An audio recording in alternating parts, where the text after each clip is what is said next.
I should begin to say how grateful we are for the invitation to be here tonight. These sorts of events take an elaborate planning, and many people are involved, and we're very happy to be here and thankful for the invitation. I should also note that for the TV audience, Gary has worn his red socks tonight. You know why? It's because the Pope refuses to. That's right. Well, we'll show him. And can you hear me? Not very well. Not very well. So we're going to have to... I'm doing all right. Go ahead. Sure? Yeah, let's give it a try. It's fairly echoey, but I don't know if anything can be done about that. My first visit to Kentucky almost 45 years ago, I came here to stay with some friends, David and Monica Orr. And David was a poet and philosopher and charter member of the Kentucky Creek Walkers Society, great Taoist sage. And I'd been corresponding with him about Gary Snyder. And so as we sat on his porch on Longest Avenue, counting fireflies one night, he asked casually, had I ever read the work of Wendell Berry? So in a very real way, my visit here and our association goes back to this town and to those fireflies, and I'm very grateful. I should also mention that somewhere tonight you'll meet Chad Rigglesworth, and Chad was the editor for this volume. 2 years ago he called and asked me what I thought might become of a collection of letters between Gary and Wendell that he had been seeing in archives and in libraries. And I said, well, let's see what they think, but I'm certainly wanting to encourage such a book. And he's done enormous work. He did diligent transcribing. He's done all the notes that you'll see in this book and a wonderful introduction. And while these men were reluctant, they want me to make it clear that they had no intention of this book ever seeing print. It was an act of steady coercion on my part. They wrote letters to one another, and that's what they expected to do. They were not writing with the purpose of publication.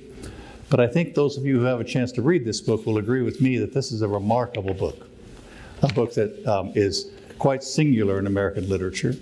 And we are at an age now where people aren't writing letters. As you know, people are writing tweets or Facebook postings or emails. And the idea of sitting down with, we were just talking about the idea of fool's cap. What did that mean?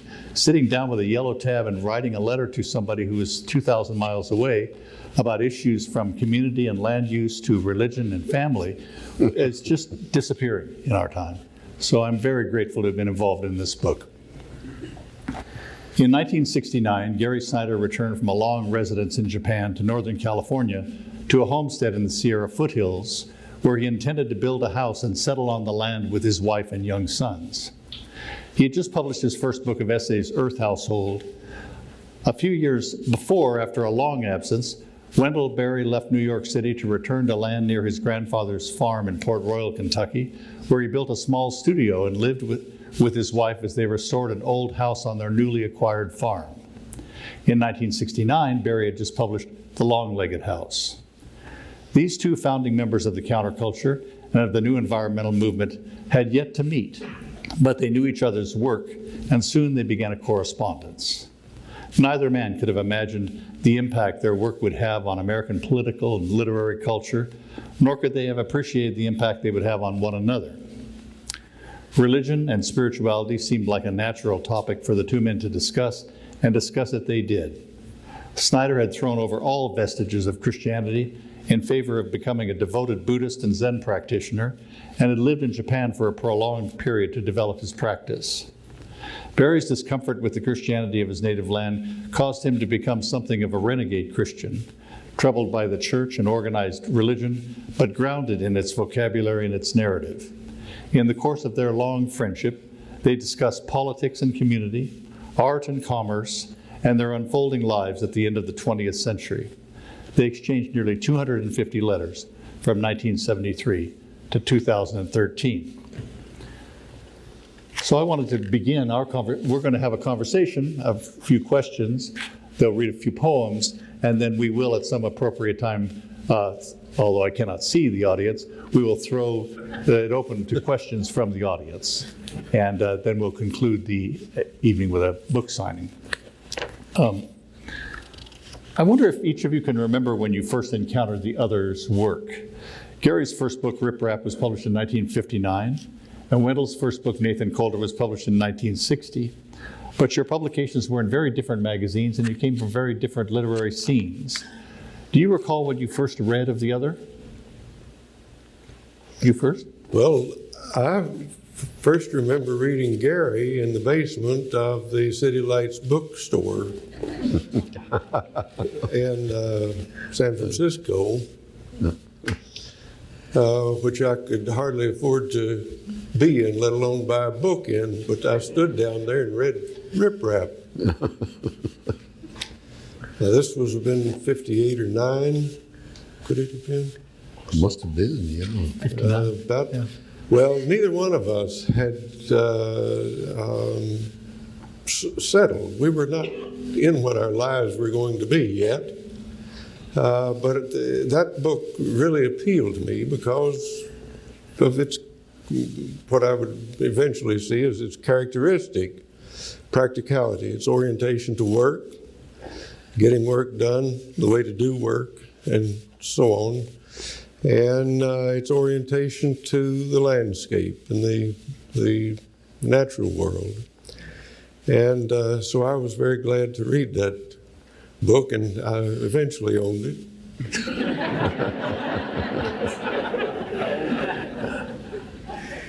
I picked up many intimations of Wendell's work, but I was still living in Japan and not that much in touch with what was going on in the United States until I actually moved back here. I lived 12 years in East Asia. And when I came back, it was totally different from when I'd gone. So 1969 and then into 70, I started clearing land and falling trees and taking the bark off of the trees and getting some workers together and preparing to build a little house on some land up in the Sierra Nevada, and working away on that. And what year did The Unsettling of America come out? 77. God, is that right?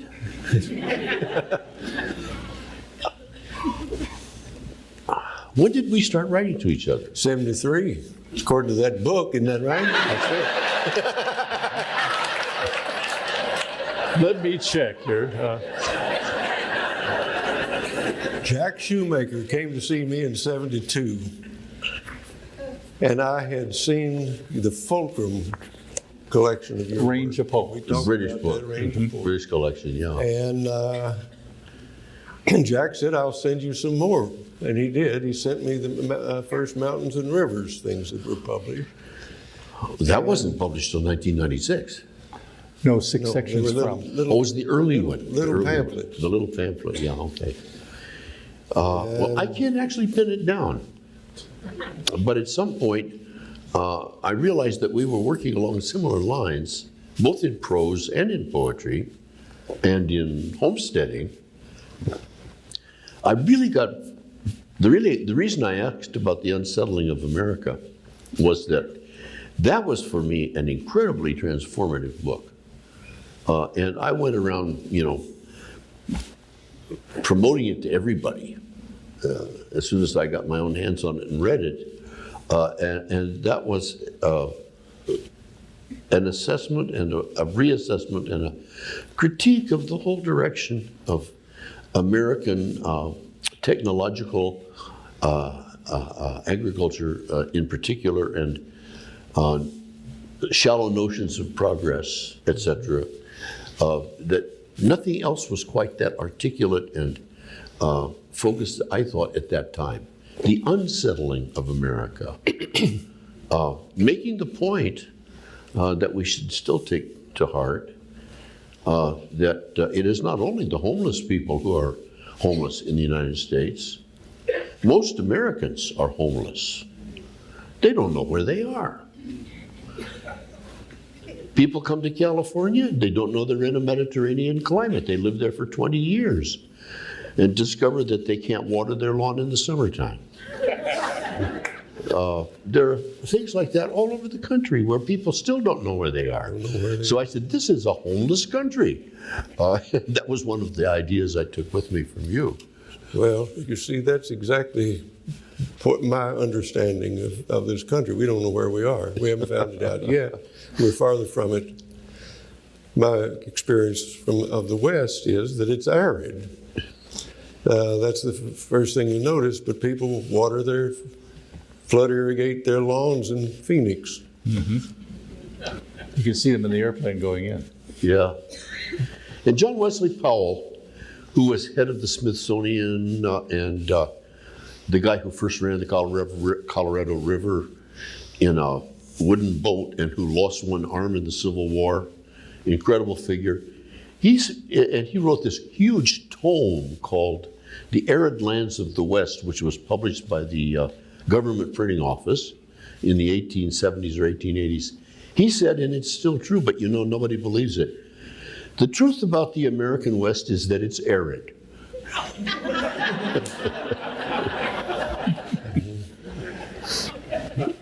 That book was published by Sierra Club, a wonderful publisher for Unsettling of America. John Beckman published that at Sierra. Yes, but they didn't do all of it, just a tiny bit of it. Oh, you mean the Wendell Berry book? The Unsettling. Yep. That's the best book Sierra Club ever published. Well, thank you, Gary. I think it's true. So maybe a tie with Robinson Jeffers' Not Man Apart. Well, it's a theme they haven't taken up very heartily. Gary, you talked about going up to build the house. When you spent 40 years essentially traveling all over in Asia, did you always intend to go back to Northern California? Absolutely. So that was the intention early on. Yeah.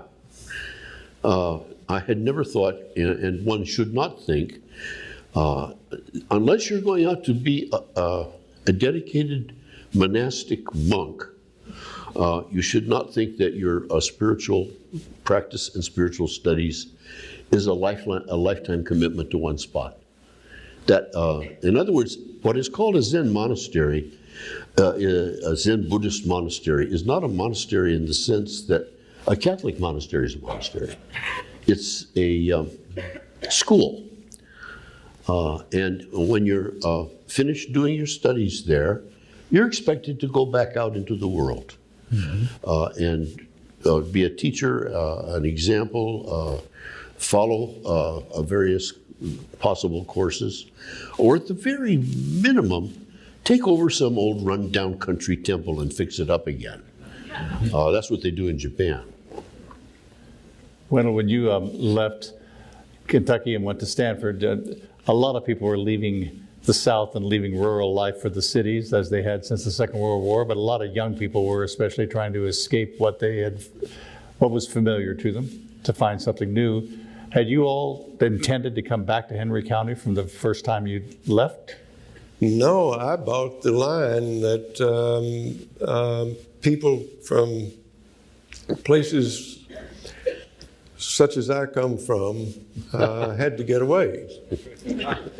And you couldn't amount to anything in a place like that. And that I had assumed from what I'd seen of other writers and the way things were at the time, that I would be a kind of literary vagabond. And then, of course, I did get an invitation to come back and teach at the University of Kentucky. And it was clear then that that was what we wanted to do. We don't deserve any credit for knowing what to do. We just did it because we wanted to. You came home and proved them right, then. Proved you weren't going to amount to anything. It couldn't amount to anything coming from a place like that. Yeah. I'm assuming that a sense of place is essential to a sacred understanding of our lives and our place in time. But perhaps I'm wrong. Can someone routinely and happily itinerant ever develop a sacred sense of place? I've wondered about that. And I wonder about the gypsies, for example, which is a dedicated culture that stays migratory. and keeps moving around. Not forever, but they keep moving. In France, I just recently read, the French government grants of citizenship to gypsies who qualify, but they are the only population in France that does not have to give an address. They can continue to be homeless and still be French citizens. Try that in the United States and see how far it gets you. No place to send your Social Security reports, no home address. In the rest of Europe, with the influx of gypsies from Eastern Europe, Romania and Bulgaria in particular, right now, there's a lot of question about that. You know, England does not like all these new gypsies coming in. So there is the possibility there. They are an occupational entertainment and gambling class that moved out of India about the 2nd century AD and went westward. Otherwise, historically, almost everybody on earth knew where they were from.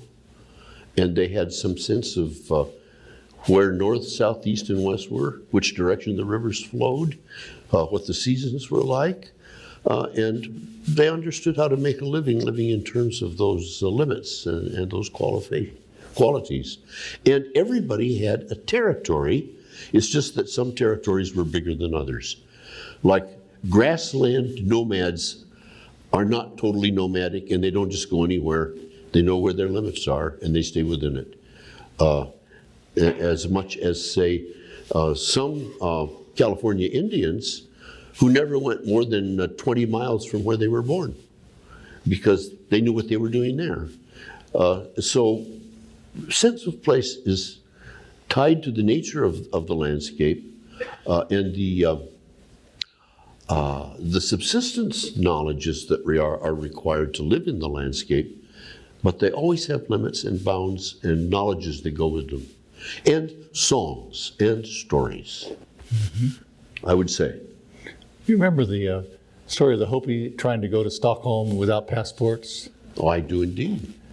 That was the Stockholm United Nations Conference on the Environment in 1972, to which I went at the invitation of Stuart Brand. And a group of Hopi elders, David Monongia, Thomas Benakia in particular, and some other people from Hopi land and also some Navajos, and some other Native Americans, David Babe Wilson, who died recently, Darrell Babe Wilson. And the Hopi wrote up their own passports, Hopi Nation passports, and wrote it up. And the Swedes let them in. In fact, the Swedes loved it. Well, you can be pretty good at being a nomad if you have a nomadic culture. Right. But if you're just wandering aimlessly about, you're dependent on long distance transport and all the rest of it. Yeah. And then you can be like a homeless nomad and a stateless person, and they'll put you in a refugee somewhere. Well, there was the great Buddhist Japanese poet Nanao Sakaki was a wanderer. He didn't really have a place. He had a passport, though. He had a passport. But he was what we might call a couch surfer. Yeah, couch surfer. Heck, he was a floor surfer. In the early 1960s, when I was traveling with Joanne Kiger and Allen Ginsberg in India, at that time we wanted to try to get into Nepal and into the interior parts of Nepal and maybe go into Tibet. And we strategized a way around to do that. We found out that at that time still, Nepali backcountry people and Tibetan people did not need passports to cross borders. They could go from Tibet into Nepal, into India, back out of India and home again, simply on the basis of who they were. And the fact that they were illiterate, etc., meant, okay, you can go. Well, I wanted to move on and talk a little bit about religion and spirituality because I know both of you dislike those terms so much.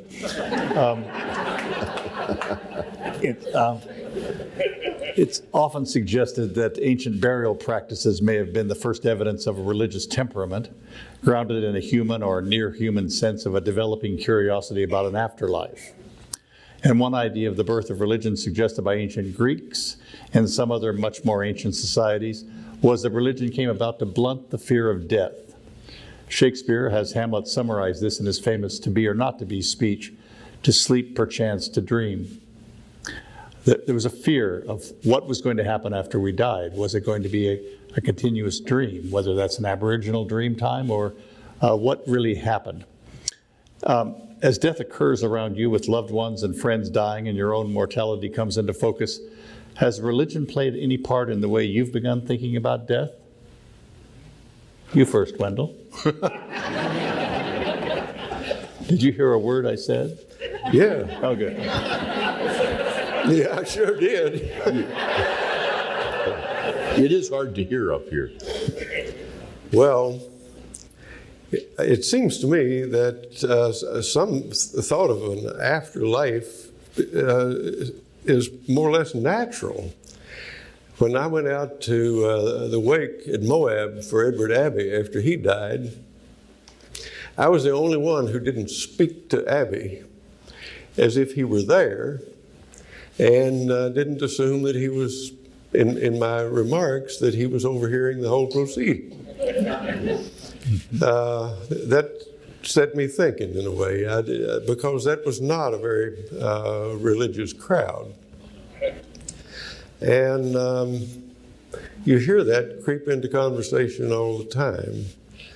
But then in the Christian tradition, of course, there's Dante's vision and other visions of an afterlife, and I don't have any clue of what my attitude toward death would be if I didn't know that tradition. Mm-hmm. So I suppose that I'm in the envelope of that tradition and that culture, and everything I think about it is conditioned by those works. What do you think, Gary? I know when your wife... excuse me. I'm sorry. Well, I've tried to write about this issue in poetry and so on, but there's no use in pretending that you know anything about that. This is an issue of faith, an issue of belief, an issue of your natural affection. Faulkner did a very good job on that issue of immortality and the soul in that hunting story of the old people. The boy kills his first deer and he sees a vision of this great buck. And his explanation is that there's so much life, but it so far overflows its physical vessels, so to speak, that it can't be contained in what we think of as mortal life. Well, I know at the funeral for your wife, Carol, people spoke to her from the audience. A few did. Mm-hmm. It was interesting and startling, actually. Mm-hmm. And then there, in addition to the fear of death, there's the idea that religion is a kind of, especially the Abrahamic religions, is a kind of crowd control, how to keep people in line, with a few wanting to control the many. And maybe that's where the institutionalized religion comes into play and annoys you. I think religion is made of sterner stuff than that. I mean, if you read Dante, you know that the idea of immortality is not something to be taken lightly.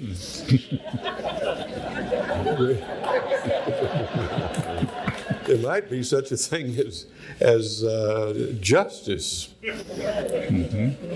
which ought to take some of the softness out of that idea that it's just to appease the multitude.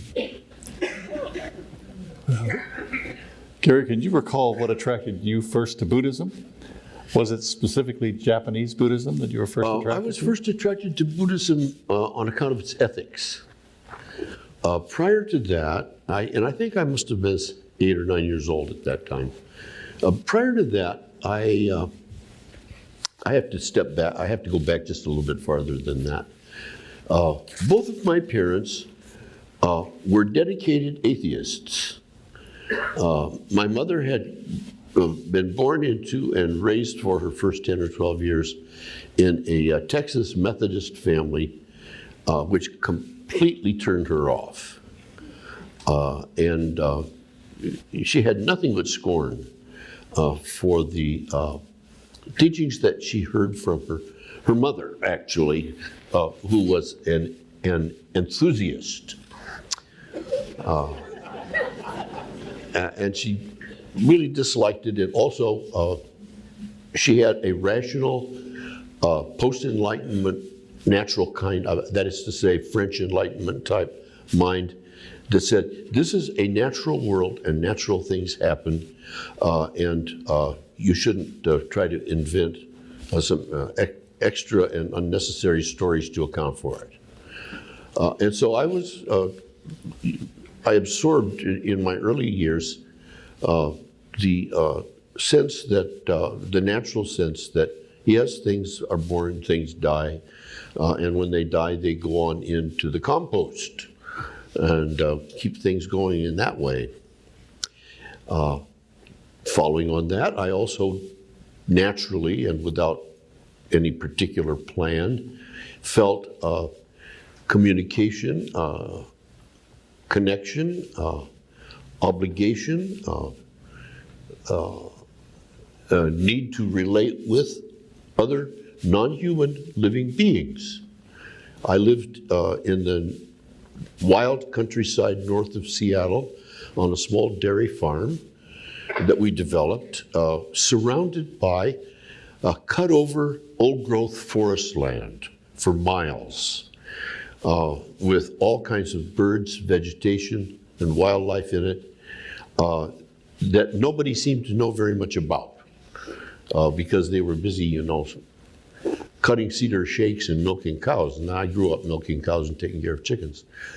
But when I ran onto somewhere the idea that human beings have a moral and an ethical obligation to non-human beings as well as other human beings. In other words, this is the way I interpret it, because my parents, out of their great tolerance, let me go to Sunday school just to see what the culture was like. I mean, it was a cultural thing, like being a cultural Jew. I was a cultural Christian for a little while. But I ran afoul of the Sunday school teacher. When I asked him, we were, breeding our cows and calves were being born. I had a heifer, which was my heifer, that died. And I asked the Sunday school teacher, will I meet my heifer in heaven? He said, no. I said, what? I'm not going anywhere where I can't meet my heifer. And that was the end of my Sunday school career. Well, that's really interesting. Without any encouragement at all, he volunteered for Sunday school. I was very strongly encouraged to go to Sunday school by a mother who would pick me up and carry me there if I wouldn't walk, and I would never have volunteered. Well, that's why you became a forest Christian, right? That's what I mean, yeah. But to me, what prompts me toward religion is the existence of the uncanny, the unexplainable. That there should be something and not nothing seems to me to be wonderful. And I don't think that can be empirically dealt with. So I read somewhere that Buddhists believed that we have a moral obligation to all living beings. That is actually the first precept in Buddhism from the very earliest years, which is to ahimsa in Sanskrit, to cause the least possible harm to all beings. It's not an absolute prohibition against killing, but it says be aware of what you're doing, be conscious of what you're doing, and do as little of it as possible. I admired that, and I came back to that later and enlarged my sense of Buddhism with that. Mm-hmm. But I also was aware that Native American religions had a very strong sense of the importance of respecting non-human beings, and I also embraced unconsciously or consciously, but I mean naturally, the idea that the world was alive and that there was a spirit in things. So I became an animist, and I've been an animist all my life. That was one of the things I liked about Buddhism. They could tolerate animism. Well, and what you're thinking about with the ineffable, I was reading a commentator on Lucretius who suggested that religion begins when we invented words for things which do not exist. When did we do that? During his time. I thought when you gave words to things, they came to existence. Well, they did. I guess that's the ineffable. A friend of mine sent me somebody's commentary on the contest between the Big Bang and Genesis, and he said, everybody's entitled to one miracle.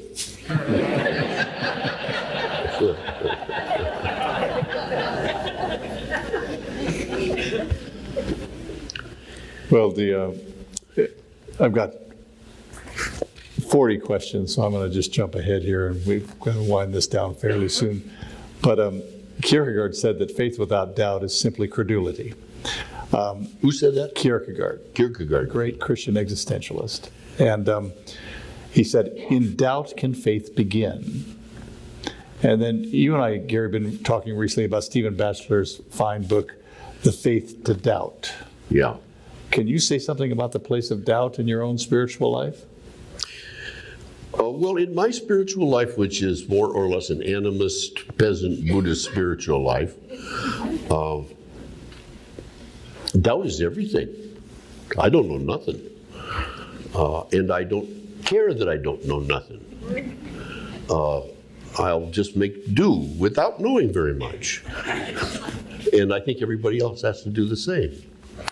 But in Zen practice, they say that the thing that makes a person really go into this kind of practice is doubt. But the doubt is whether or not you can know a little more. And you have to have great doubt that you can't know any more. And that is what fuels and drives you into extended and more painful and more difficult kinds of ascetic meditation practices, is wanting to make sure that you're not smarter than you think you are. Well, you've worked with the way of ignorance, and there's a connection, I think, between ignorance and doubt. Well, there's the issue of mystery and of our own limits, and of the, for me, inescapable sense that there are things that are real that I don't know. It's hard for us modern people to talk about this because we have got this idea of objective or absolute empirical truth, which I doubt.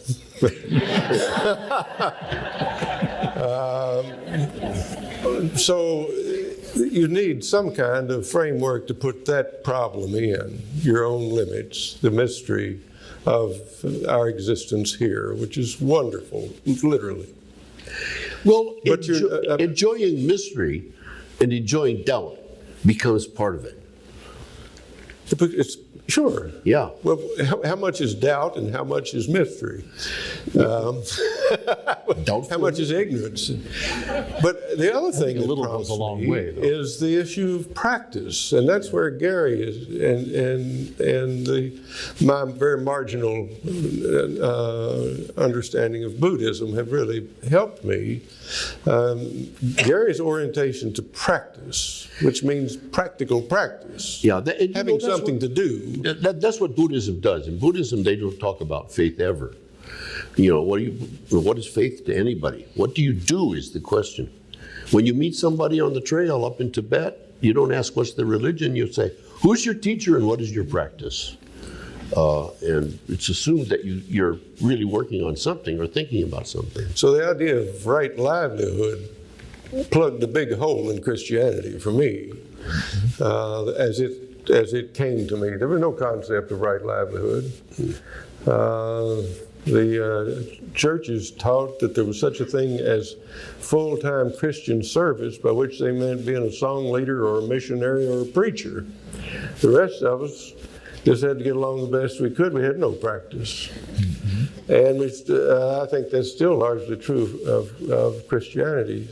So I needed that idea of what right livelihood might be and what might be the standards by which it could be determined. And then I would go to ecology for that, as I think you would. Don't destroy your home place. Leave something for the future. Leave something for the future, which doesn't exist either. We don't know. It doesn't exist. I mean, that's Beckett's great line, the day you die is like any other day, only shorter.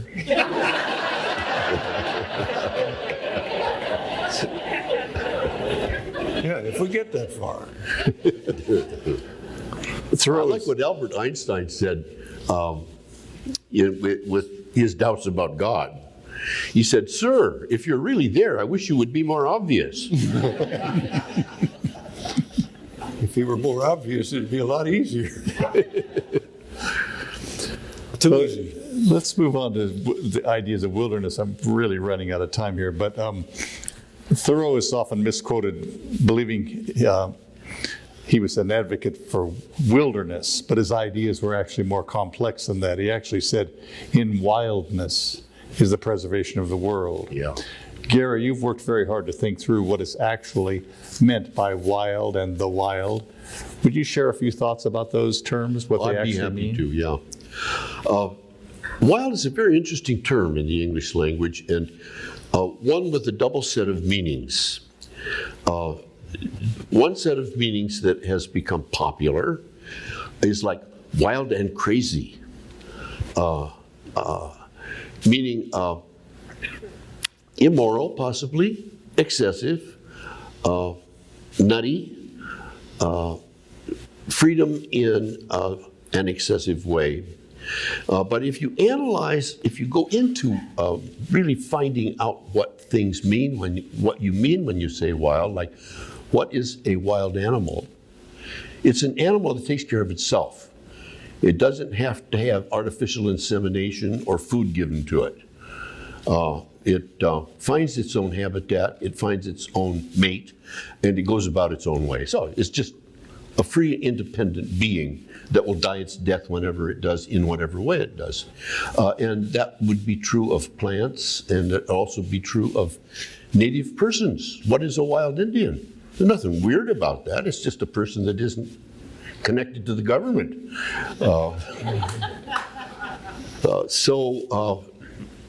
It becomes a name for a different kind of order and a different kind of responsibility, where you take your own, where the organism is responsible ultimately to itself and to its genetic heritage. And it is quite calm and sane. And the terms, it's very instructive to see what the terminology for that is in Chinese, for example, 自然, which means self-so, or self-thus, or self-willed, taking care of itself. a very nice term, a very nice way to understand wild. I think in this book you talk a little bit about the domestic. Wendell, do you remember that little exchange? Well, yeah, this is where Gary's and my conversation gets a little vibrant. Well, that's a decent term for it, isn't it? These are difficult terms, and Yeah. I became dissatisfied with wild because it began, a lot of the language I was using seemed to me to be a kind of confusing. And one of the problems here is that Gary's description of wildness is exactly the description of my idea as a sheep breeder. I want them to be able to take care of themselves. But I know that the wild creatures also take care of each other often.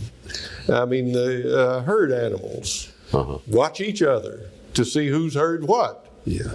And so these terms cross over, and my perception that I began to really have to deal with in my thoughts is that the so-called wild creatures I've had around me and I've been watching all my life lead domestic lives. That is, they have a domus. They have a what? A domus.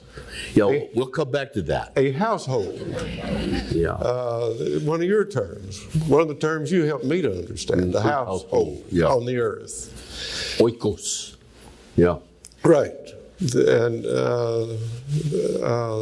yes, the housekeeping of economy, not economics, the housekeeping of economy, how we live in the world. Well, these creatures are doing the same thing I'm doing, making a living, doing their work, having their pleasures, raising their children, only they're doing a better job of it than I am. So, one of my standards for domesticity then becomes the behavior of the so-called wild creatures.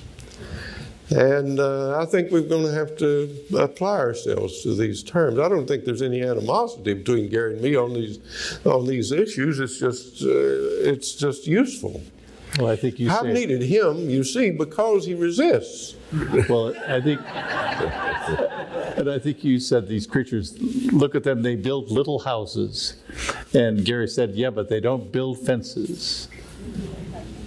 I don't know. They have territories.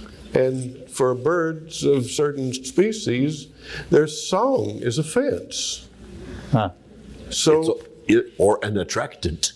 well, they're marking their boundaries. In some way, yeah. Yeah. So, The thing is, what about cattle and wolves? well, you think we ought to let them fight it out?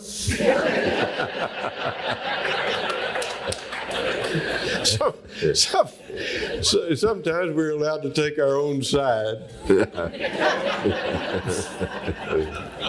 Well, a wolf's teeth are going to give that a superior advantage over a cow. I'm sorry? A wolf's teeth. They're going to win that battle. If the wolves turn out to like cattle better than they do elk, coyotes, once they start on sheep, are very bad because they don't play, they kill. Yeah. Yeah. But in my experience, you don't have many coyotes who prefer sheep. I had a coyote that preferred sheep, and I set out on a little campaign to trap coyotes for a while, and I caught my problem, and I haven't had any trouble since. So, I don't know, that's one way of getting along. If when you solved your problem, quit. You don't try to exterminate all the coyotes. Well, that's the point, yeah. And that would be the point with wolves. My sense of it is still that some of the ranchers in Idaho and other parts of the West have an animus towards, this is an issue that's going on right now, as you probably know. Wolves have been taken off the endangered species list, and it's now legal to shoot wolves in Montana and Idaho. And so, those guys are getting their guns out and chambering rounds and looking for wolves to shoot. They don't have to go quite that far. They don't have to. Yeah. They don't have to have such an attitude. And that would be a cultural thing. Now, they could have the attitude that, we'll keep the wolves away from our cattle, but we won't hate them. And we'll try to get them accustomed to staying back in their own territory. Well, there have been sort of treaties worked out between people and wild animals, the bushmen and the lions. That's a wonderful point, What's the name of that woman that studied them?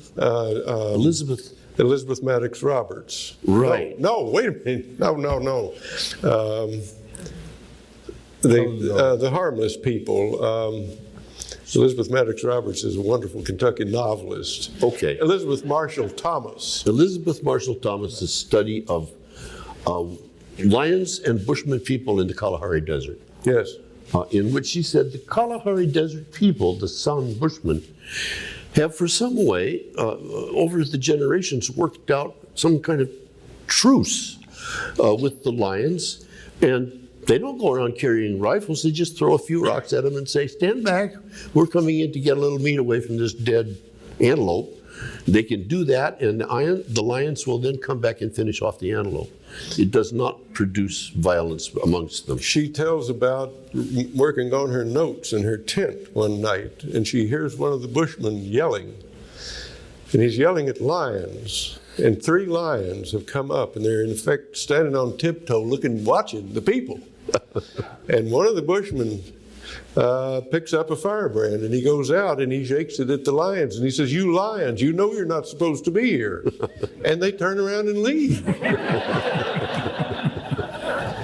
But I want to say also, the whole issue of hunting is a complicated problem. The best witness I've found about what's going on in Kentucky landscapes is a hunter and a trapper and a fisherman. Because he's also an ex-game warden and works for the Fish and Wildlife people, so he knows something about game ecology and game management. But he returns to the same places year after year, and he knows whether they've changed or not. Unlike most conservationists conservation as we've had it so far has been mainly a vacation activity.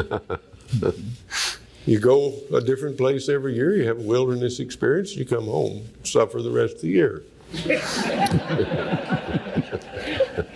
Well, there's much more of this in this book. I won't do an ad, but I should say that I'm not the only owner of Counterpoint Press. That Wendell and Gary are both partners, as are a number of other writers, and Charlie Winton. We're all together in this as a group of people publishing, independent publishing in a very difficult time. So I'm grateful to be here. This is the book, and we're going to read a couple of poems, and then after that we'll have a moment of questions from the audience. I want to say something. These letters came about from my point of view because I needed Gary's help.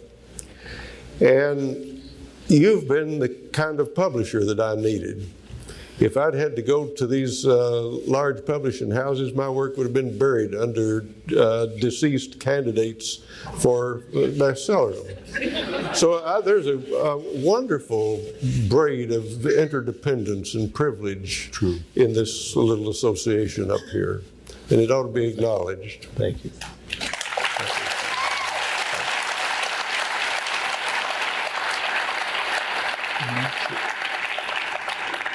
You want to read first? Who wants to read first? Gary, you read first. Okay.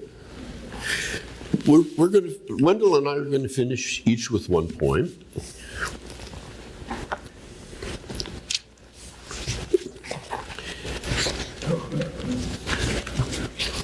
And this is a recent one, which was published in some little magazine.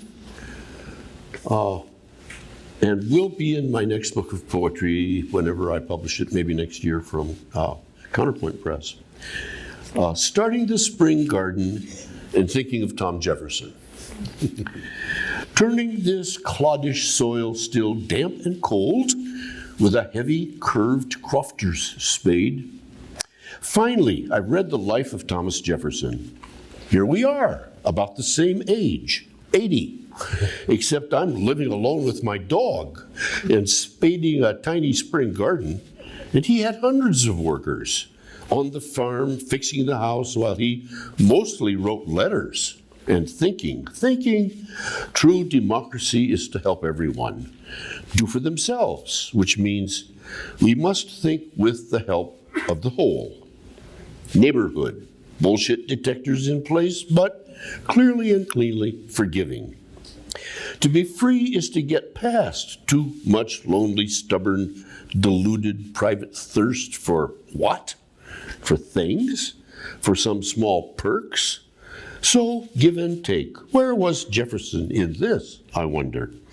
Whacking clods, tossing clumps of winter grass roots to the side, scooping out and heeling in some Asian aubergine, the long, thin kind that you grill with grated ginger. Everyone free to decide to join in on the work and the play, empowered to be free of me in a world which both has and has not hierarchy. But he had slaves and never thought that through. And Tom had friends like Madison and Adams to honestly argue him down and explain the cracks in his dream. Now, out on the far west coast of the continent, this rough mountain pine tree land, 200 years later, putting another turn on whatever he thought we could do, Tom Jefferson. Never too late. Never be through. You always can pick up a hoe. Let your people go.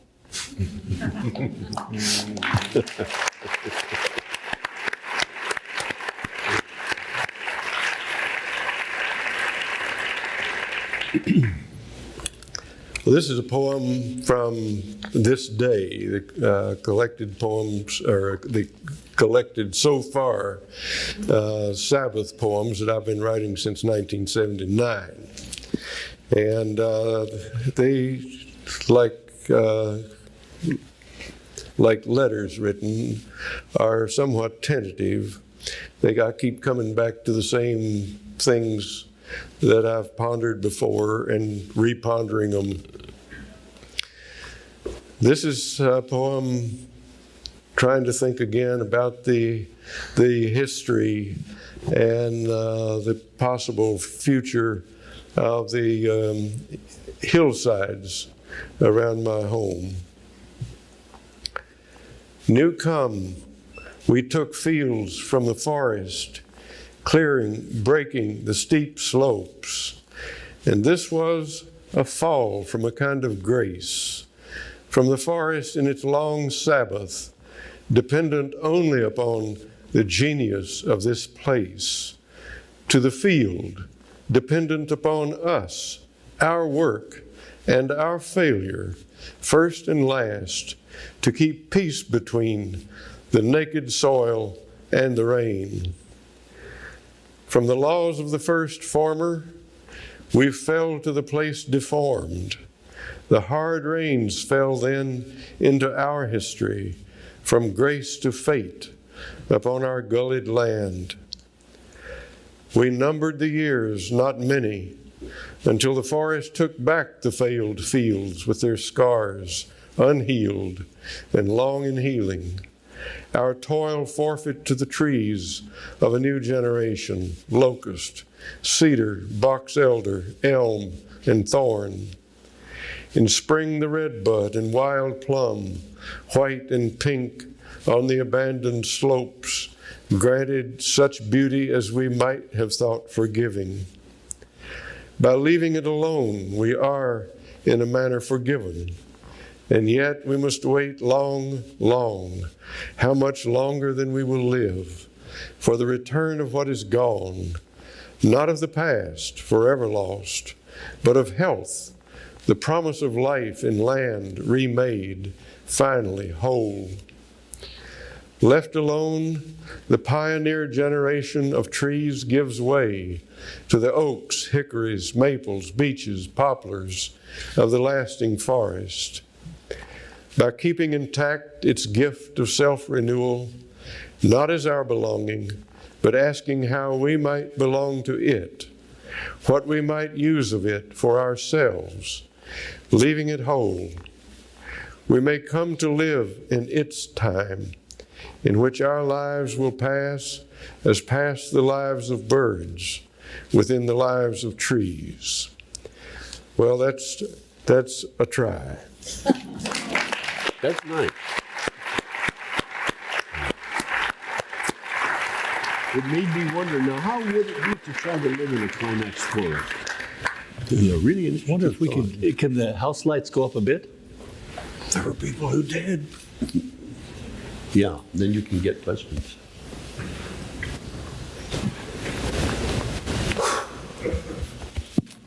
Slowly. So we have some people roving with microphones, and Thank you so much for sharing this very special relationship you have with each other and for your wisdom and knowledge. I am wondering if you were speaking to a niece or a nephew or a grandson or a granddaughter, and you were trying to impart the things that are most important to you and the things that they could do about it in the next generation. How would you articulate that? this is the grandchild question. Was that addressed to somebody? You do.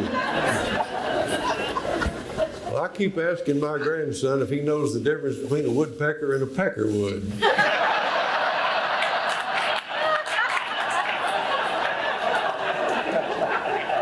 And so far, he's stumped. He thinks I know the difference.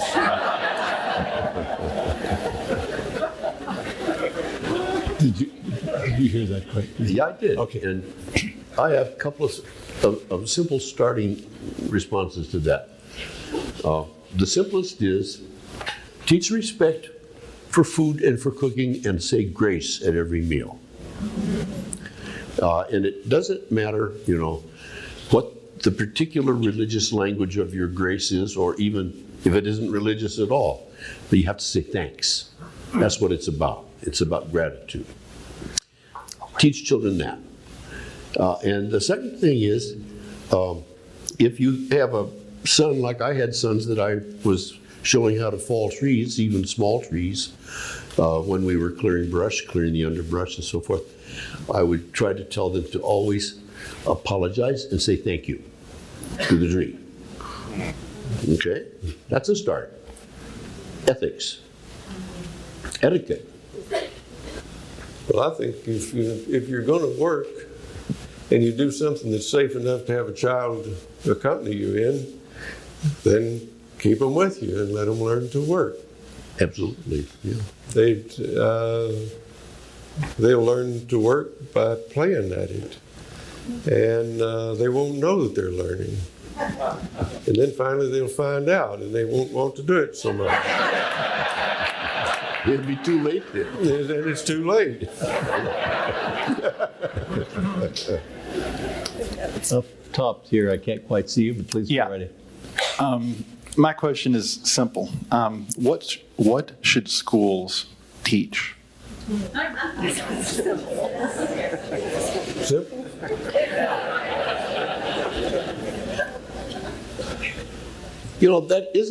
It's not a simple question, and it's not even an answerable question, because it isn't framed in terms of what, where, how, what culture, what time, what place, and it asks for vague generalizations back. Well, school is as tragic a situation as a home. I mean, you've got these people trying to prepare young people for a future that they don't know anything about. And there's this issue of relevance that keeps coming up. Nobody knows enough about the future to know what's relevant. So as an older person, you're in a tragic situation. You're trying to give the young people something that will help them. And yet you don't know exactly what it ought to be. So there have been, at times, earnest conversations about what the young should be taught, what they should be given of their inheritance, their cultural inheritance, and what they should be given in the way of training, not education, but training, vocational guidance or training. But I must say, I've been around schools a long time, and I've never heard of a version of that earnest conversation. It's these curricula seem to be determined by fashion now. Well, it's or standardization. Or standardization, job training, which is... They seem to have lost touch with family requirements. Used to be able to predict what to teach a child by knowing what he was learning at home already. I'd like to add one thing to that too. I think the kids should start out learning good handwriting. Damn right. And the teachers, to do that, that means the teachers have to understand and appreciate the importance of good handwriting and sanity in regard to the nature of the Roman alphabet, its limits, and also its possibilities, and not to waste food in the lunchroom. Tanya and I read about grandparents taking a grandchild to see the Declaration of Independence. The grandchild couldn't read it because it was written in longhand. Over here. First of all, I just want to thank you because I clung to every word tonight with such gratitude. And just thank you for being here at the festival. And my question to you is, in my spiritual path, I'm a student of Ramana Maharshi, and I study the path of Advaita Vedanta. And in my spiritual path, I'm constantly sitting with death, with impermanence, with the fear of death. And for me, spiritual transformation has come from facing that fear of death and surrendering to impermanence. But as an environmentalist, I'm terrified of the death of the earth, and I'm constantly fighting against it. And I feel like this week in the news, there's been a lot of recent news around climate change and global warming that I find quite apocalyptic. I mean, it's really terrifying, where they're saying that it's irreversible what's happened, and we're done. I mean, it's done. Florida is like underwater already. And I wonder, I want to fight it, but at the same time, sometimes I wonder if the intensity of this apocalypse that's sort of happening on Earth is really the way that we as a human species will finally awaken, is by facing the imminent death of this Earth. And I just wonder what happens for you when you hear these kinds of news coming out of NPR, and how do you guys sit with it and work with it? That's a difficult question, isn't it? With the present human population, is the future of the planet one of a spinning globe covered with dark water, long grasses, and beetles, is what you're asking? And I'm not sure. What do you think the future of the planet is? No, the question is, how do you deal with apocalyptic fear? With fear, okay. I think that's a more important thing to address right there. Well, that's an important question to ask, because a lot of people are dealing with it in those terms. What I say to myself is that if the world ends all of a sudden, that's just fine. We haven't got a thing to worry about.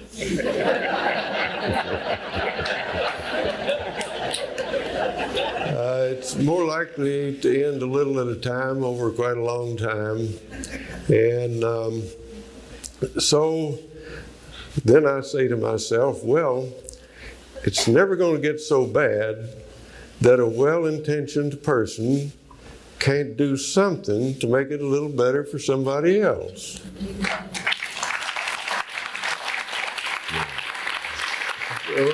A lot of people want to give up when they hear how bad everything is, but I'm not for that. That's just too comfortable. I don't like to hear it. And I like to have something to do. So I would like to continue to do my work the best I can, enjoy it, which I do. The world is still full of beauty, and there's still many acts of real goodness taking place all around. And so there's a lot to live for. But I will say that I don't think you ought to be an environmentalist. I'm so tired of that word environment. I would like you, if you can, to show me where the line can be drawn between an organism and its environment. I don't think the line can be drawn. I think it's useful in certain college courses to talk about an organism in its environment. But that's completely hypothetical and wrong. The environment is in you. It's passing through you. You're breathing it in and out. You and every other creature. So we've got to have a better way of talking about it. Environment is the surroundings, and we're not surrounded. We're in it. There's no way to get away from it. That's the comedy of it. So it's more intimate. It's more interesting. Yeah. So you're kind of pro-apocrypha. Am I what? You're no, I'm going to let Gary talk next. Well, you know, thinking that the world is going to come to an end is an old Occidental habit. And we've been entertaining ourselves for several thousand years with various scenarios. And there are some really great epic science fiction novels out there about the battle of good and evil going on. And all of this is entertaining, but it doesn't bear on what we are actually experiencing from day to day. So climate change is natural to this planet and has been going on for hundreds of millions of years. Extinction of species comes and goes, but species always return. This is, Elizabeth Colbert talks about the sixth extinction. She's meaning by that the one that's taking place right now. But there were 5 previous extinctions, and one of them, I forget which, was the one that followed on a meteorite hitting the planet, causing a huge cloud of dust to arise, and a winter that lasted 1,000 years, and most everything died, and then everything came back again, new and different. So I have talk about faith. I have great faith in the way the world is, and that nature will take care of itself as long as it wants to, or whoever wants to. And in the meantime, I totally agree with Wendell. You do the work that you have to do from day to day and place to place. And let me repeat again the story about the Dalai Lama, who was asked by a young woman who was thinking about, his suffering and the suffering of the world. And he said, all these people dying and suffering, Your Holiness, what do you suffer from? And he pulled back his robe a little bit and he said, I think I'm too hot.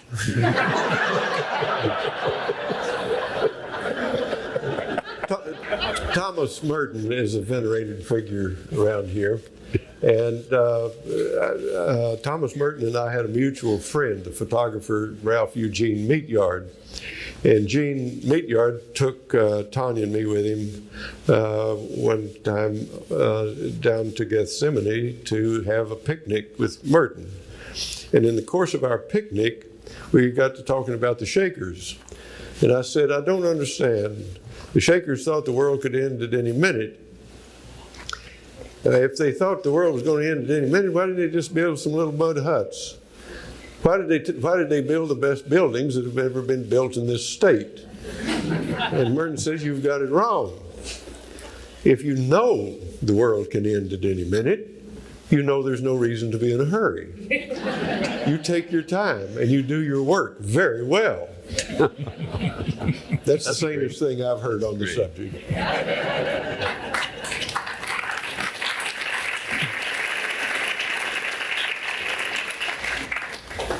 Please. Are we on? Oh, good. I interviewed you, Wendell, last year, and we talked about farming, but I've been waiting a year to ask you about writing. And I really want to ask Mr. Snyder as well. He's my absolute favorite poet. As a poet and a writer, a lot of the writers that I see younger than me just aren't writing about this. I started reading both your work 15, 20 years ago. And I was really immersed in it, and it felt like when I lived in the West, it was much more well-known, much more popular even. I just don't see a lot of this writing anymore, so I'd like to know what your thoughts on that are. Is there something to be done? Why isn't this kind of work being published? I see a lot of writing about these things. Was that the question? Yeah, I'm really thinking about younger writers. I read a lot of journals, magazines, a lot of poems, but I don't see this work happening in the same comparable way. I'm missing it. Maybe I just don't know where to look, but it's not loud right now, at least among kind of the circles that I see. You're in the wrong circles, man. I think that the scene has matured a little bit. You know, there's Michael Pollan and there's Bill McKibben, and there's some young people coming up and doing important work. It's interesting how the connection from the sustainable food movement includes writers as various as Pollan and Alice Waters and Lisa Hamilton. There are a lot of people out there working, I guess. It's not just poetry, you know. No, A it's tremendous prose. amount of interesting and good nonfiction.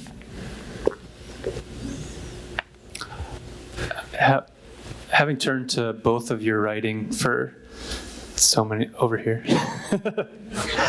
On the right. Oh, I see you. Thank you.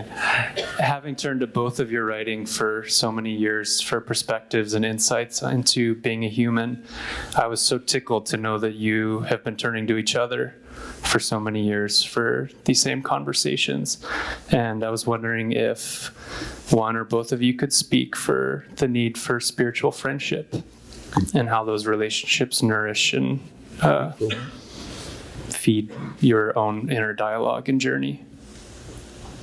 I couldn't quite understand how the two of your relationship may have helped your spiritual journey, the friendship involved. And that's really the whole exploration of these letters, is to answer that question.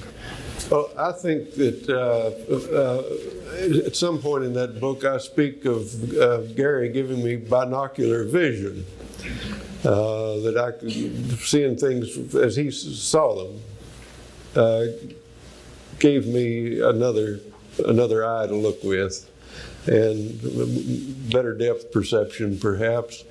But there was what this friendship has been, as I understand it, is a convergence of minds that are enough alike to be interested in speaking together, and enough different to make a need for the correction that difference offers, and to make the conversation interesting, to make it vibrant.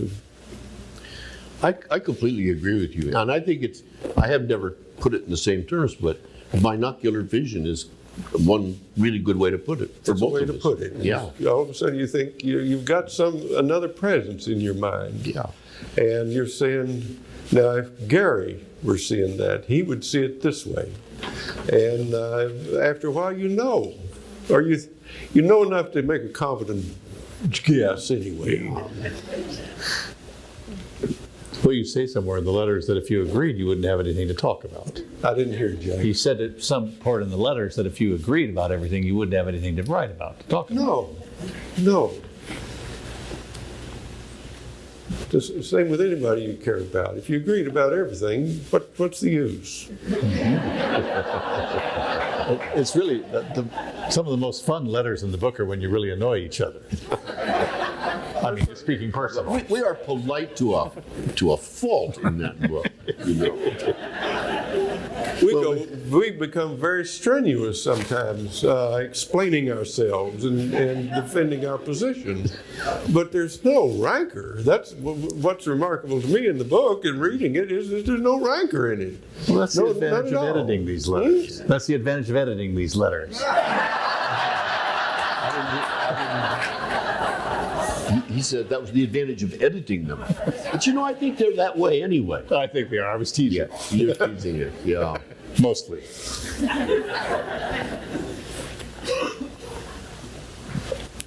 Hello. I am a student from Hanover College. There's a group of us here today, and we are taking a class called Theology and Ecology. And we've actually read a lot of your essays, Wendell Berry, and The Practice of the Wild by Gary Snyder. And so I had a question. I just wanted to know how both of your lands are different. I know Wendell Berry is from Northern Kentucky, and then Gary Snyder is from Northern California, and I've actually been living in both places for a while. So I wanted to hear the descriptions of your land and how those two compare. Now the land compares? That's very nice, how the landscape Yeah. itself compares. Both pretty marginal places from an economic point of view, and both have been abused.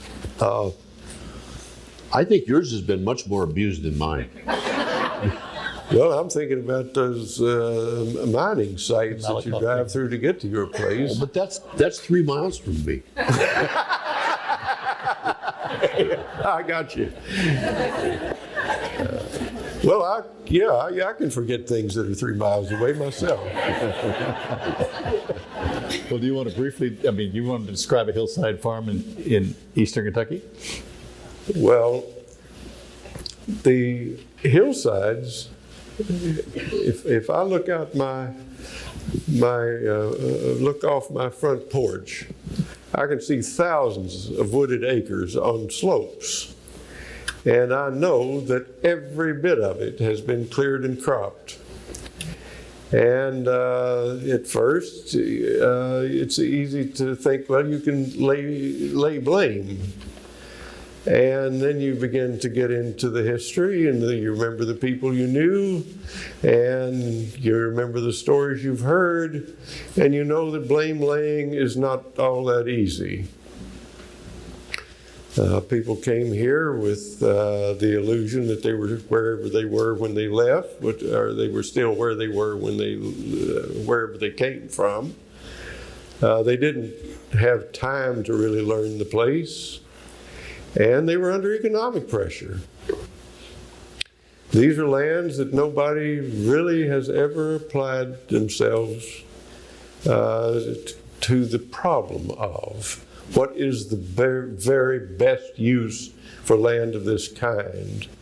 And that is a question that's still wide open. It needs to be forested, but we're far from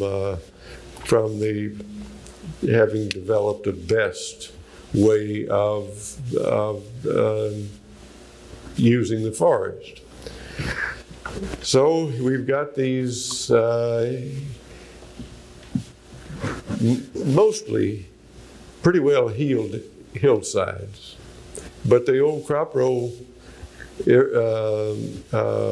erosion scars are still under the trees. They're stabilized. An interesting thing about a gully is that it attracts water, so the thing that you're trying to heal up does draw the water to it, and you get growth in the bottom of it eventually, and it stabilizes. So we got, those forests were neglected from, the middle of last century until just lately, and then the loggers have found them again, and they've gone in there, and they're doing a pretty destructive job. So we're still somewhere before a starting place on my landscape. Here, you want to describe Kitkitisi? You've been there 40 years now, more. Let's see, it's only a couple of hundred years since indigenous title held where I am. 1849, 1850 was when the first non-Indian people came and moved into that landscape. That was called the Gold Rush, and I live in what is known as Gold Rush country. Just as Wendell says, nobody's had time to really think about it very much. But I would, first and foremost, I would say, it will take care of itself in time if you do nothing at all. Any ruined, eroded, logged over, burnt over, whatever has happened to it, landslid, piece of land, goes on its way. And the vegetation and the ecological succession of plants come back over time and give 1,000 years or maybe 1,500 years to it. And you'll have, again, a picture of what is close to a climax vegetation system, which is relatively stable and will be relatively permanent for a while. And our area is going to probably do that. It was logged one time and has come back so that the ponderosa pines are now, many of them, over 100 feet tall. It is, what Mother Nature likes to do there is grow pine trees. Just like Thoreau said, I want my garden, I want the soil to say beans. Well, the soil says pine trees where I am, and I'm not going to fight with it.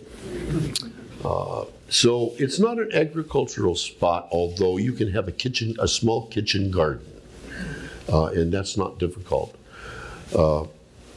It's not a place where you would speculate in the long term about how you're going to make a living. What you would do is have a population eventually, not a huge population, but an adequate population that is involved in a careful extractive timber industry. And the real worry where we are, as you all know, is wildfire. And every summer, I live on full alert, and so do all my neighbors, with the which are not very many, with the possibility that the whole damn thing might just burn up this summer. Hundreds of square miles of it. It's very, very large. It is 400 miles long of almost continuous forest. And if you want to stretch it a little bit, you could set out and walk from my backyard to the Arctic Circle and only cross a few roads. And so that's what the animals do. I think that we've begun to get wolves back in Northern California. We had one wolf last year. A young male looking for a female. Boy, he came to the wrong place. But I think we'll get grizzly bears back again too. And so that's a part of the political program. However, where you live is a place that human beings will probably settle into and live for a long time to come. Where I live, they'll go back down to the slightly lower elevations and exploit the salmon runs and the wild ducks that come down from the Arctic in the Great Central Valley. And of course, one of our natural crops in the valley is rice. Wet rice in big paddies. Plus huge orchards, but maybe they won't last forever. And I could get very technical in answering that question. What is the soil type? What is the annual rainfall? What is the average highest temperature and the average lowest temperature? I could go on for hours telling you about that, and you don't need to know it. We've been here, we European old world types have been in this state for only 239 years. Yeah. And there's less of everything. Some things there's dramatically less of than when we came. And what we haven't learned is that what is good for us ultimately has to be good for nature too. And we have not learned it, and there is nothing promising that we're going to learn it very soon. And that's a worry if you're disposed to worry. My favorite Bible verse is, "Take no thought for the morrow." And that's because taking thought for the morrow is so often a waste of time and money. But that saying implies that if you do the right thing today, you don't have to take thought for the morrow. If you do the right thing today, and the right thing today is always to do the thing that favors the good health of the natural ecosystem of the local nature. You know Courtney White? Yes. Yeah. I tried to tell Courtney, he's a guy that's in the Southwest involved in what they call the new ranching. I was kind of naughty to him, but he said, what I want to see is the health of the rangelands of the Great Basin returned. And I said, hell, Courtney, 80% of Nevada is as healthy as it'll ever be right now, and the gophers love it. That eased his mind. I bet it did. Well, and as far as the landscape, you've just caught up because you have photovoltaic cells now like Gary's had for a number of years. Yeah. And they say there's a lot less sunshine up in town now. Is there? You're now You're sucking it all up. Sucking it all up. Do we have time for another one? One more? I'm not sure of the time. Yes. Do we have time for another? One more? Okay. Over here, Dash. Hello. Why don't they turn the house lights on so we can see who's out there? Up in the balcony, guys. All right, we'll do two more. Let's do these two quickly if we can. Is that all right? Yeah, sure.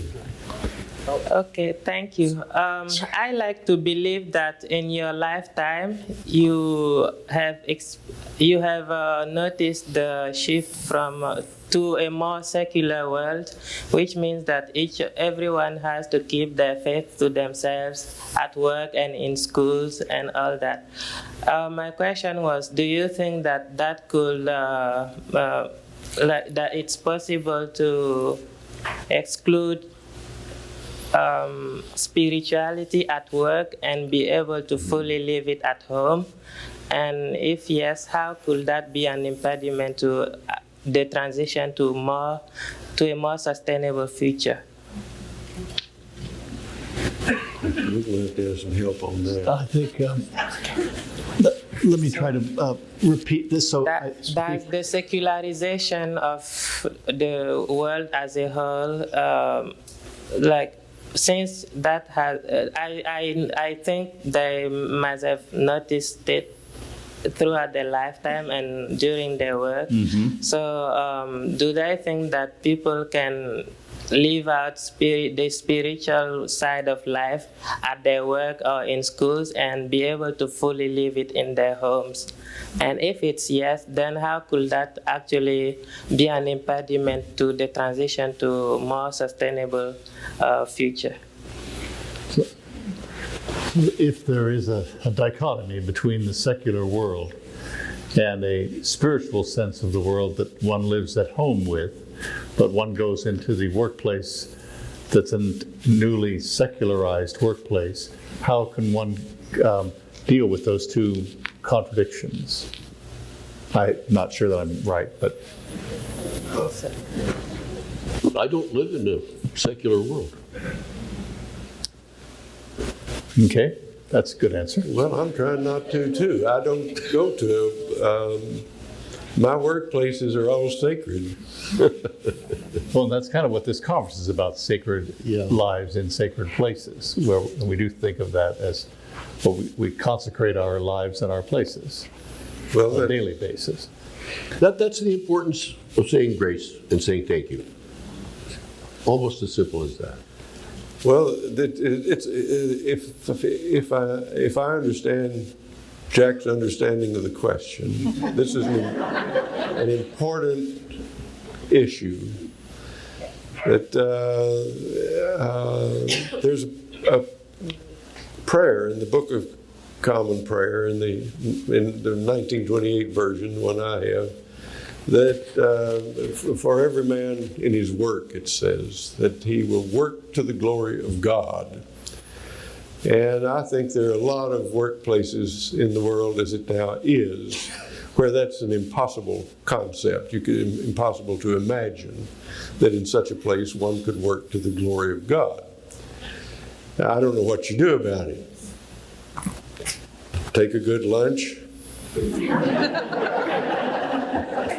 come home and work at home.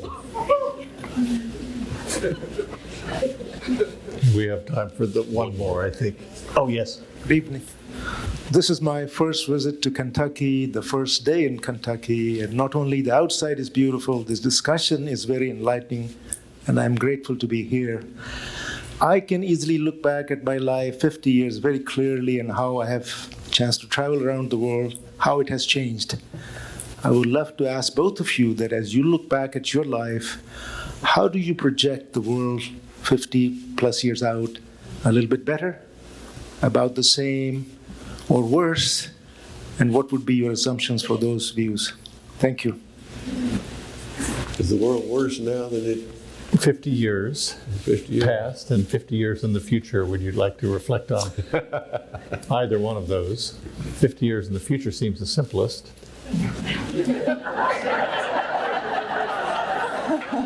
I know it's worse than it was 50 years ago. Worse. Yeah, much more dangerous. More nuclear bombs stockpiled. More topsoil gone. More mountains decapitated.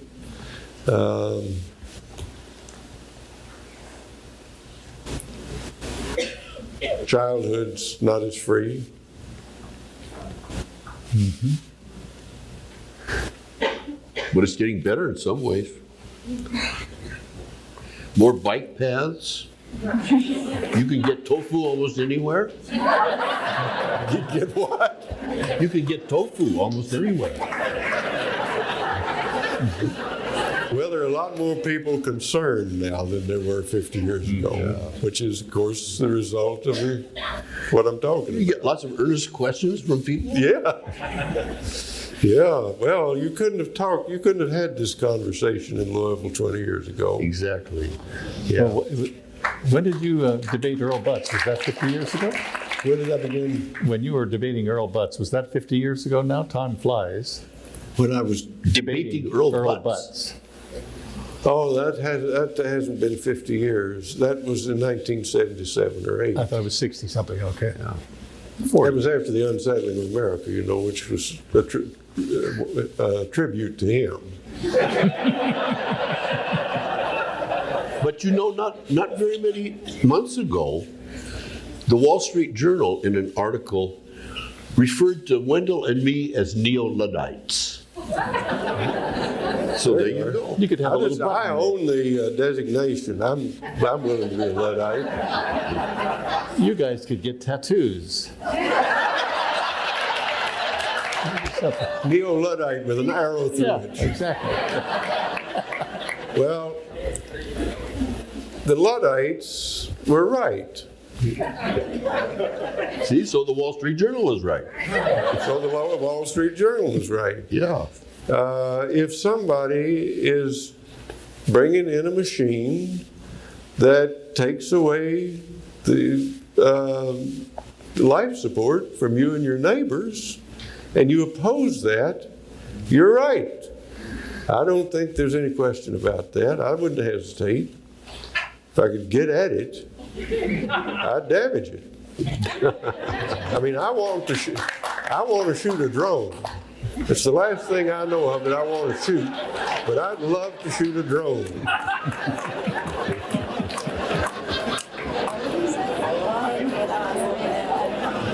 Okay. I think that.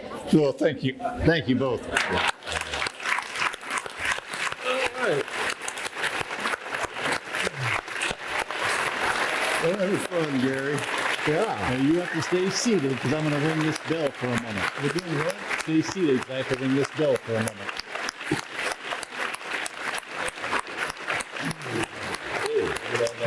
You stay seated because I'm going to ring the bell. So I have to ring the bell for 3 minutes meditation. What we're about to try to get into is a way to say thank you to all three of you, and do it in a way that may make you feel a little more connected to this place. Now, of course, Wendell lives here, but Jack, you live in California, and Gary, you live in California. And anyway, all of you all are doing such marvelous things. I know you take joy in your work, but you give us all a lot of joy. So we just thought, what would be a nice thing that would be able to be in the spirit of this town and this state and this region that you all might enjoy. So we thought about a little musical offering as a way of saying thanks. So if the McLain family band would come out on the stage right now, we're going to have a musical offering from some of Kentucky's greatest musicians. That's Alice McLain White, Al White, Ruth McLain Smith, and Raymond McLain. And I just can't think of a nicer thing to be able to offer back to you all for all that you all have offered us, and especially for the two California boys and their families. Hope you all will enjoy a little bit of Kentucky, and thank you all so much to the McLain family band. The wind sings an old song in Kentucky, half remembered from some other time and place. It brings back now and then an old-time feeling left over from its never-ending race. Sing to me, Kentucky wind, sing to me.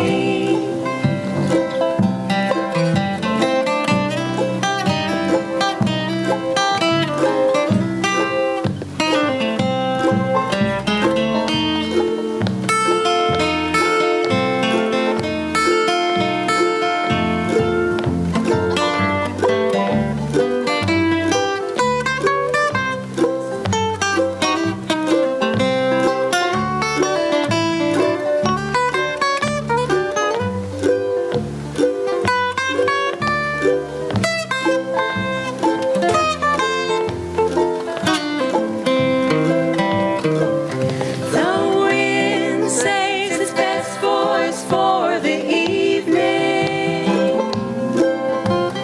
sounding clearer as the shadows grow. But whatever song it seems to want to sing us, it's not in our experience to know. Sing to me, Kentucky wind, sing to me.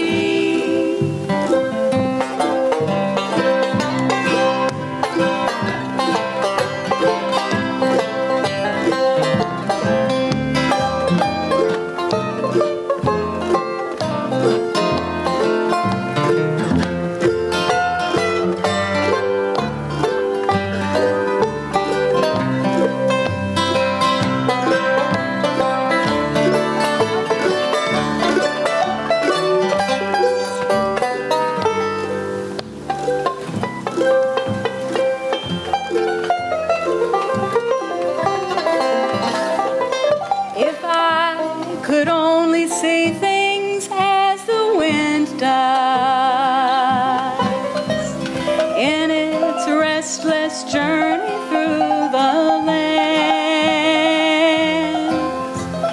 then I'd know the meaning of its message, and I'd shout it out for all to understand. Sing to me, Kentucky wind, sing to me. Sing to me, Kentucky wind, sing to me.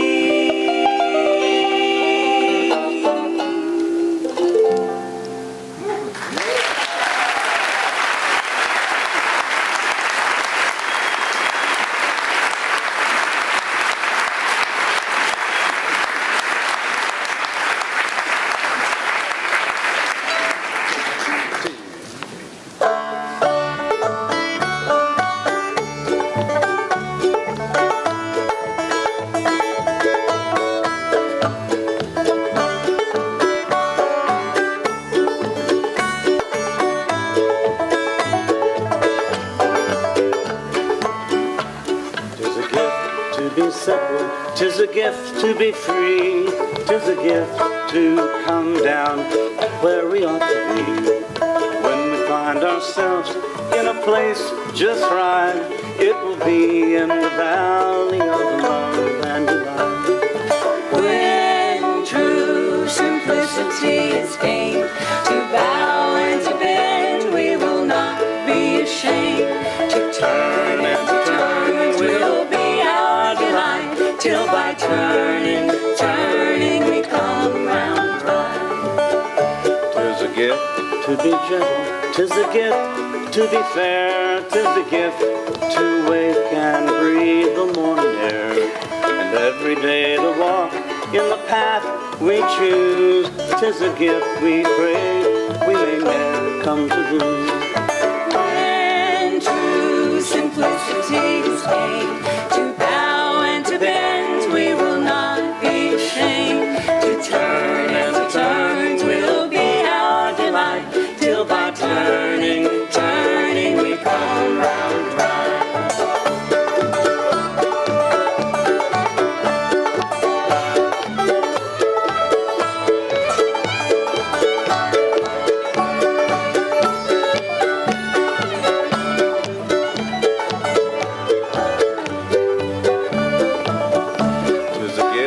To be loving, 'tis the best gift of all, like the quiet rain that whispers when it falls.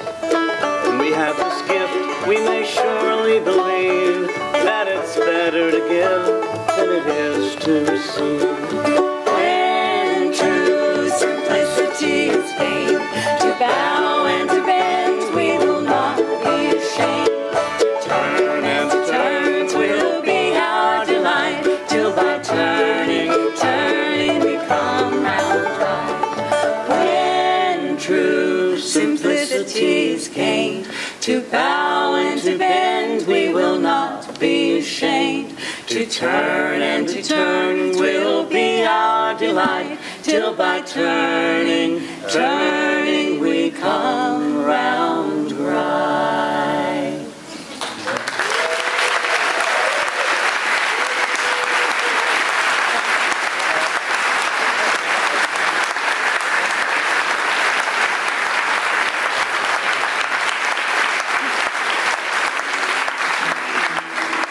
I believe the first time we had an opportunity to do a musical response for you was in 1971, 43 years ago. Loyal Jones brought it about. Yes, he did. You're quite right. Yes, he did. Bless his heart. We're going to sing a song that was written by Billy Ed Wheeler, and he's well known for contemporary songs. This one, though, he wrote about the mountains of Kentucky and the need to protect them.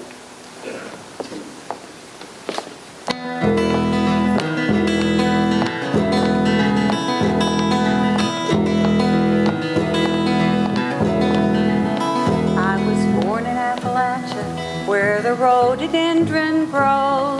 Walked across the ridges, felt the earth between my toes. Loved the rhythm of the mountains rolling on like ocean waves. It took my breath and I'd hear myself pray. I would pray, let the mountains roll. Let the mountains roll. Take the coal from the ground, but don't blow the mountains down. Let them roll. Let them flow, let the mountains roll.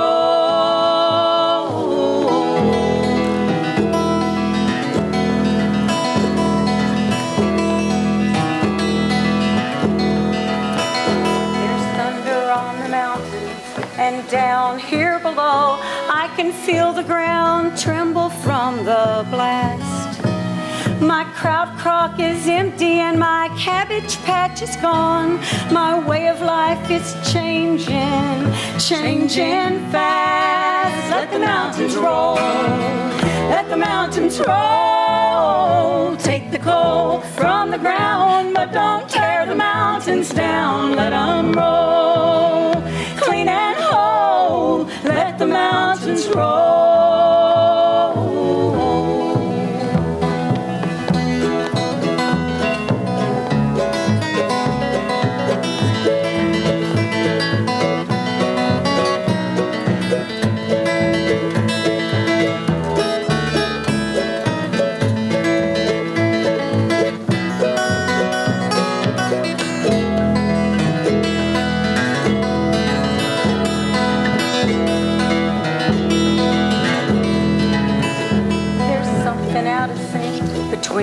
taking and the giving.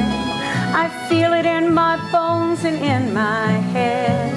And I remember what a brave and conscientious mother said. She said, let's pray for the dead and all those who've gone ahead. Let's fight like hell for the living. Oh, let the mountains roll. Let the mountains roll. Take the coal from the ground, but don't cut the mountains down. Let them roll. Oh, my soul, let the mountains roll. Take the coal from the ground, but don't cut the mountains down. Let them roll. Clean and slow, let the mountains roll.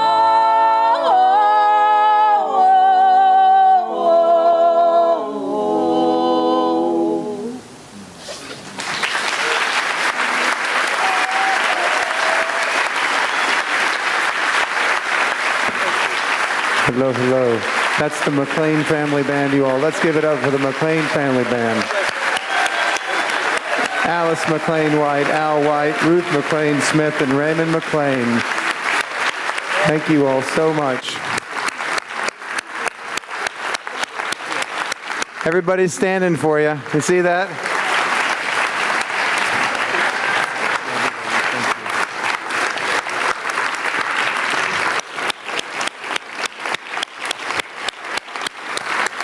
And this is certainly for Wendell, Jack, and Gary.